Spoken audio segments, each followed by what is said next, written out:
மானம் குறையும் இன்னு மாசு படியும் இன்னு வீணா கதை முடிஞ்சு போச்சு.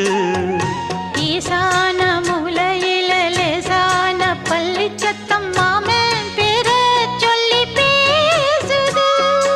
ஆறாத சோகந்தன்ன தீராம சேர்த்து வச்சு ஊரும் சேர்ந்து என்ன ஏசுது. மாமா மாமா உன்னத்தானே எண்ணி நானும் நாளும் தவித்தேனே. கூண்டுக்குள்ள என்ன வச்சு கூடி நின்ன ஊற விட்டு கூண்டுக்குள்ள போனதென்ன கோலக்கிளி.